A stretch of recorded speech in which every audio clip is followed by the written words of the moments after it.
We knew that by stepping away from raising commercial breeds, we were changing the way that we would eat chicken, and we were okay with that because we were no longer comfortable with the other way. Hey friends, it's Kate from Venison for dinner here, and I'm going to take you along a bit on our chicken butchering day. Nothing graphic is going to happen. We're going to talk about the how-tos and such, and the why we do what we do's. Okay, we're going to do a super chatty video today because yesterday we butchered chickens, and I asked on Instagram, like, do you have any questions? There's a lot of questions. And the easiest way for me to answer those is to do a long form YouTube video.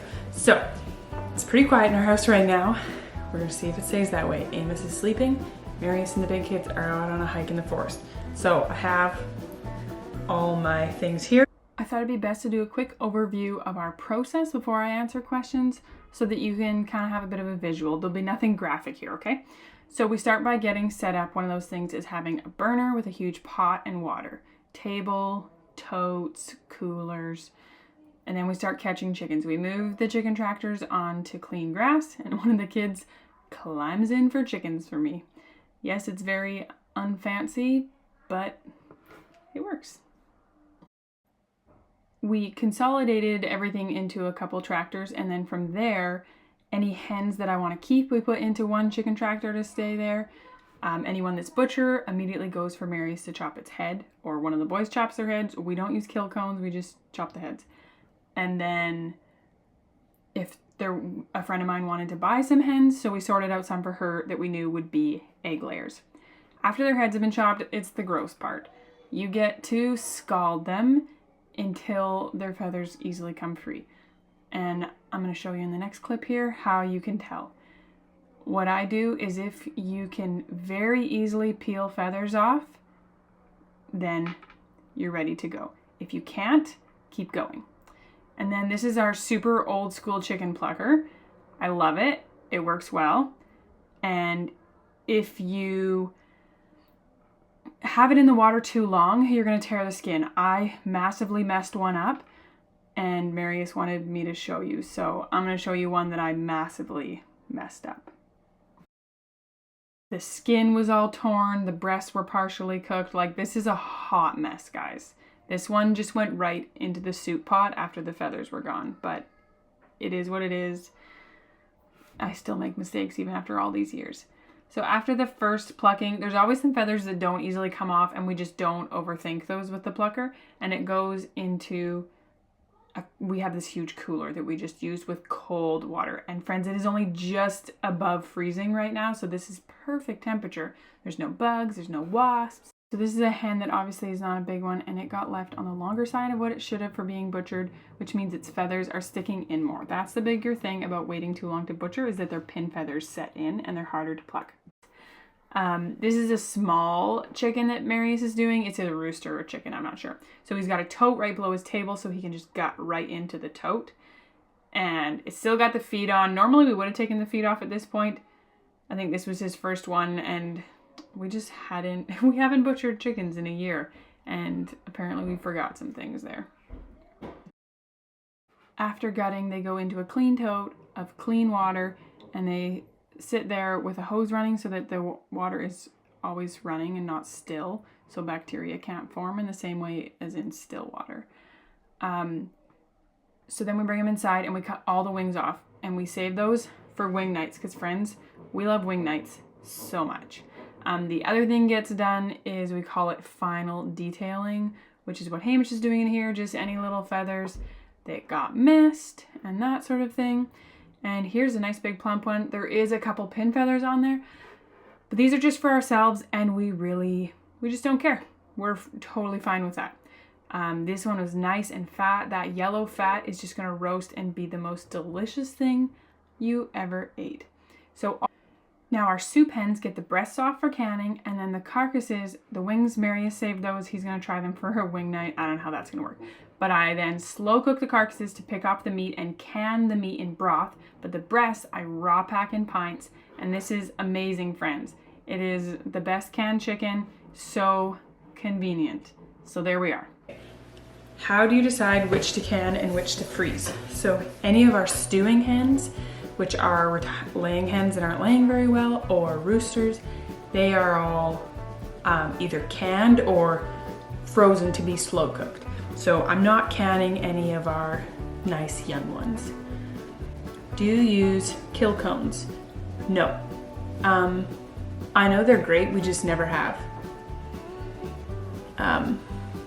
So there you go. How many chickens to feed your family all year? We like 1 a week, so we aim to butcher 50 to 60, and this year we did 60, so that was perfect. 59 made it inside because accidentally there was still a tote of some chickens chilling of soup hens, and maybe our dog Cleon Brodus took one and ate the whole thing. Super good for him, and it was just a soup hen, so we were like, that's fine. That was our bad. Like literally we left like a toad. I mean, it was like ice water chilling. Just out there with the dogs. Like, what were we even thinking? What breeds do you raise for slaughter? So, we do not raise any commercial meat birds. So like the Cornish Giants, which are the white ones, or like Western Rustics, or why am I? Freedom Rangers. I can't remember the other one. Oh, Mistral Green. Okay, so we have a flock of dual purpose chickens. So chickens like Barred Rocks, Australorps, Columbia Rocks, White Sussex. We do have some Rhode Island Reds in there. Chanticleer, which is a huge white chicken breed. Bielfelder. I forget if we have any more. Oh, Buff Orpington. Basically what large but still good layer breeds that we could find here. So we hatch these in spring. We do ideally 3 rounds for us. This year we only managed to get 1 round for ourselves.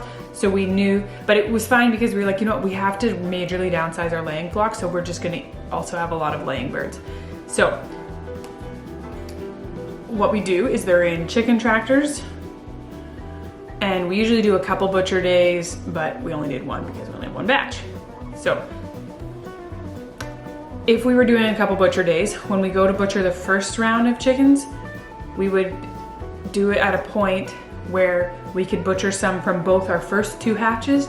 We'd butcher all the biggest ones, separate out the laying hens to either keep as replacements or sell, and then the ones that are smaller, they get raised till the next butcher day. And then everybody gets done, and any soup hens we need to do and any old roosters all get done on the last butcher day of the year.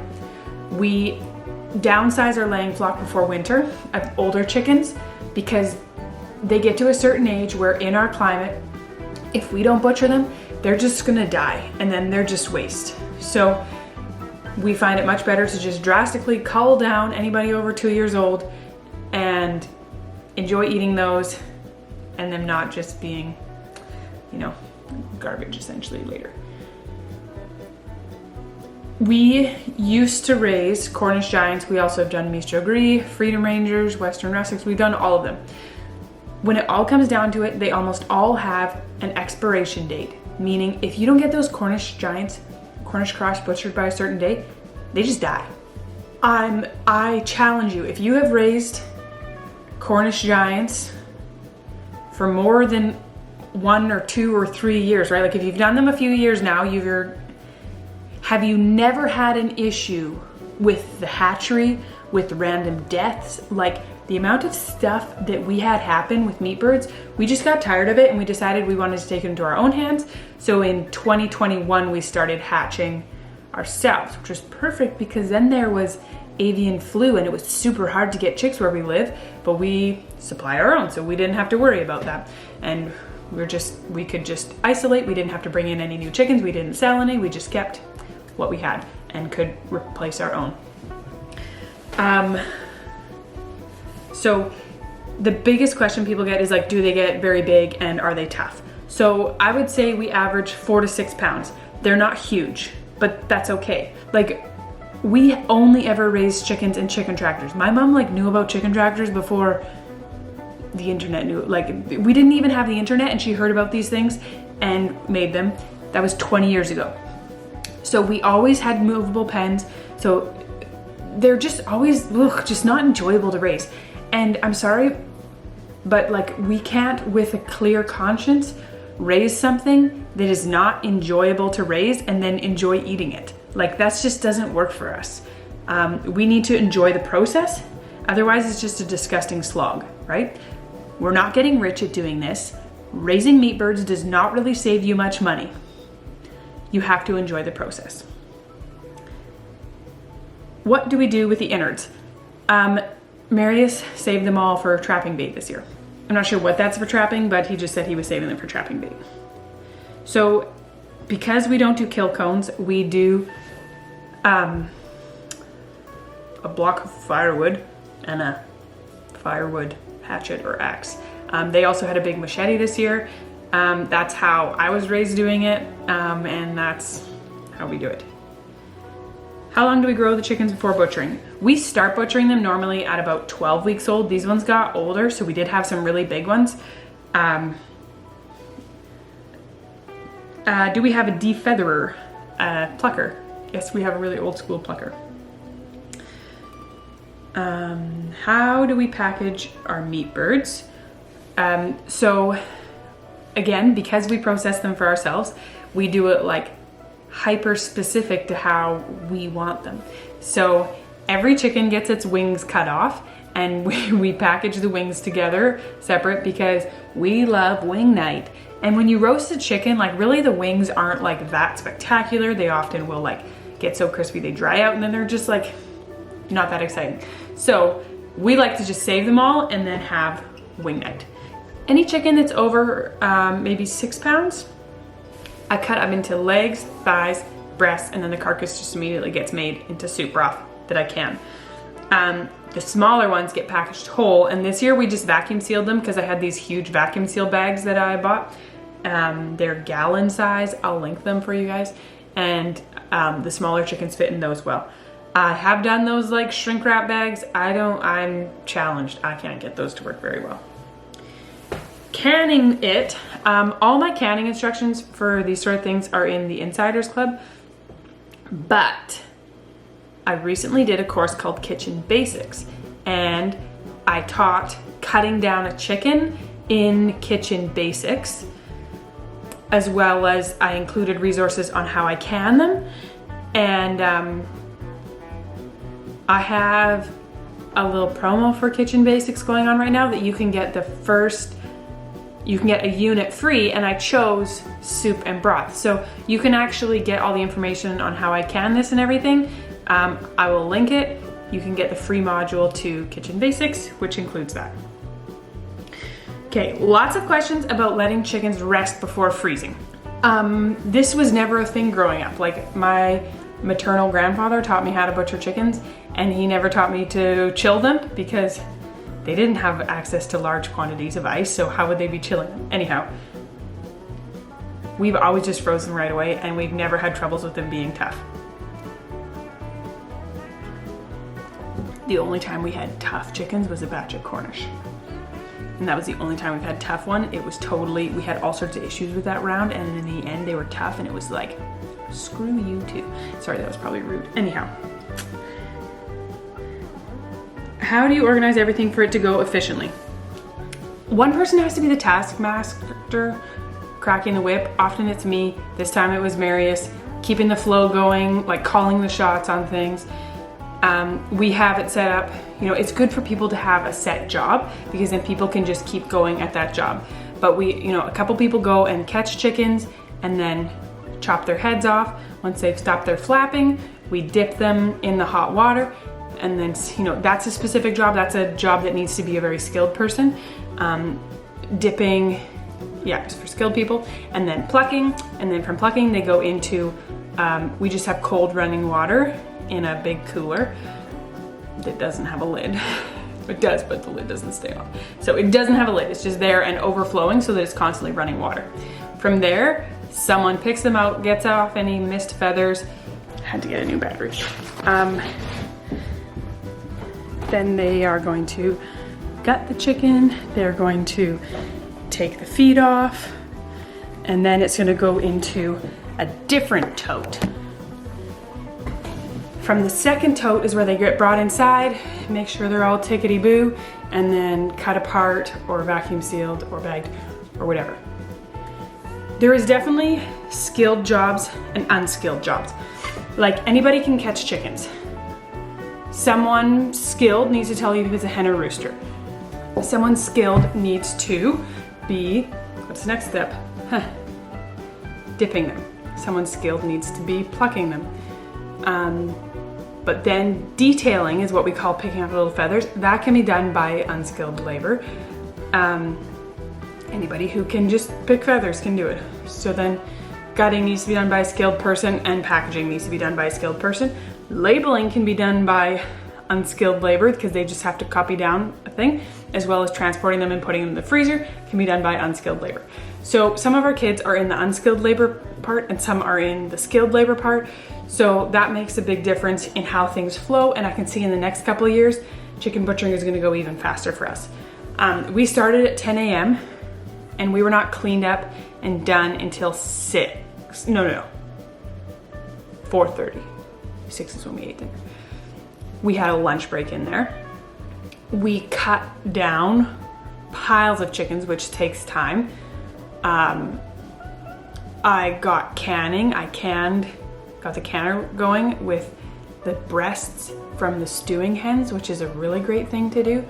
I'll get into the stewing hen cutting down next.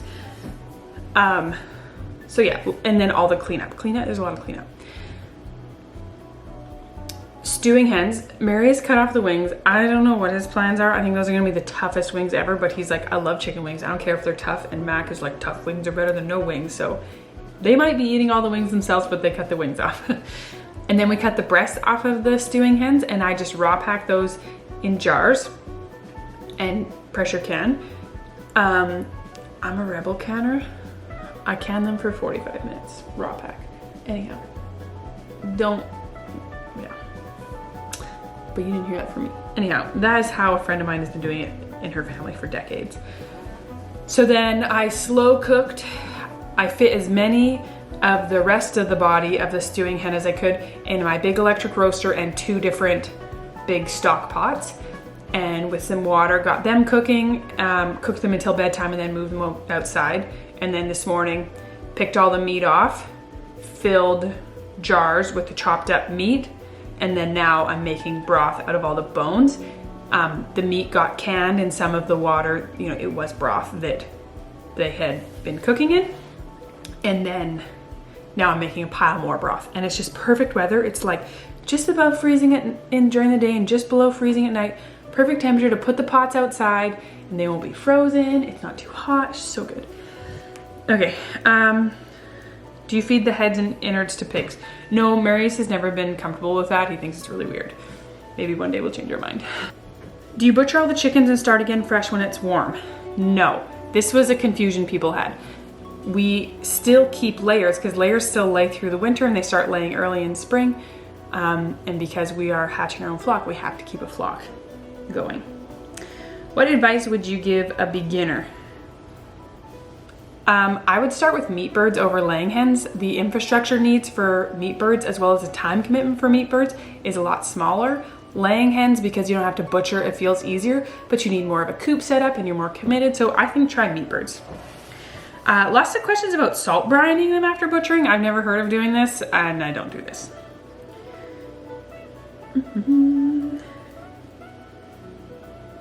Lots of repeat questions. How do the kids help? The kids do every part that Marius and I can do. So Mac and Hamish could butcher chickens on their own. It would just take them a lot longer. What equipment do you classify as necessary versus nice to have? Good sharp knives, necessary. Plucker, very nice to have. A table outside, necessary. Everything's stainless steel and all that, no, not necessary. Running water I think is pretty necessary, otherwise like constant buckets of water. You need a good supply of fresh water. How many do you do at a time? So we normally like to butcher 40 at a time. We find this is a nice number. It doesn't consume your whole day and it's nice to deal with. So 40 is kind of our ideal number and we ended up doing 60 this time, which meant it'd take a bit longer because it was like, oh, now we actually need another water tote going, and like, you know, just more things to set up and clean up and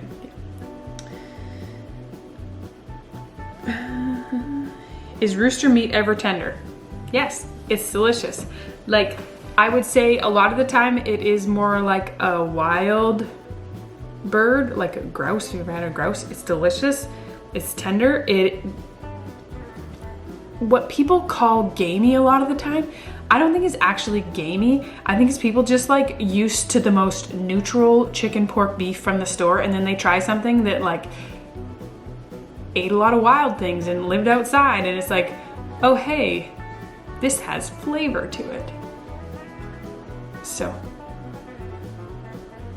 I think Amos is waking up. Anyhow, so yes, they are more flavorful. So if you're scared of flavor and you're scared of dark meat, then don't get them.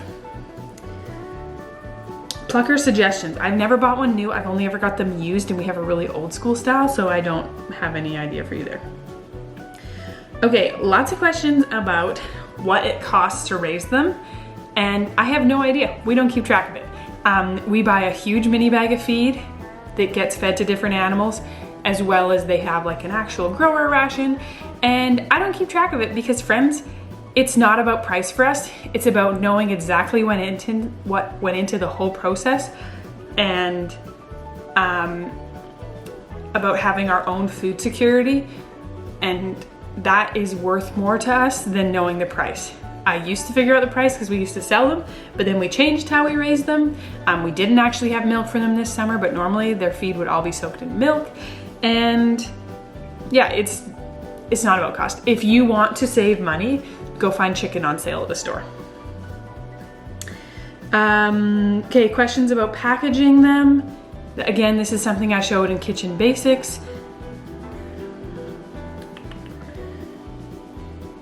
How do you sanitize your processing space before and after? We use like a thieves cleaner and spray it all down and scrub it. If something's been like outside and really dirty before we use it, we'll probably use bleach and soapy water and just clean it. How do you help someone wanting to overcome the mental load of butchering? She said, I don't struggle, but friends who do, and I don't always know what to say. I've grown up with it, so it feels like a God-designed natural part of life. Yeah, that's where I'm at. We have always raised, hunted, fished, farmed. It was normal, so that's the same for Marius, so neither of us can really speak to that. You know, our kids are not comfortable consuming meat they didn't know. That is more uncomfortable to them. Like, I've seen my kids turn down food because they're not comfortable with, you know, not knowing the contents of it. And also sometimes they eat chicken nuggets, right? But like, you know what I mean? They for them, it's more normal to know where their food has come from. There's never been a conversation about them being sad about it. Especially because the kids do the work in raising them too, alongside us. Like, all those chickens got butchered. That's like a huge chunk of chores cut out of the morning and evening. They're stoked. How do you know when to move your chicken tractor? When it looks dirty and like they need fresh bedding. Do you dip yours in a bleach bath? No. Do your birds have a razor breast or a big breast? They don't have huge breasts. That is a very hybridized chicken thing to have big breasts. Actually, we do get big breasts on chickens that are a year old. Like, we were butchering some roosters from last year. They were like breeding roosters, and now we've decided, you know, we need new genetics. They are like so filled out and beautiful, and like the chicken breast that I canned, so much fat in the jar, like delicious. Most of ours have a significantly bigger breast than the chicken shown here, but I hope this was helpful to you. I'm also going to link in the description our video about hatching our own chicks and more about that. And if you have any more questions about butchering chickens, you can leave them in the comments and I will do my best to answer them. So have a lovely day, friends. Thanks so much for watching.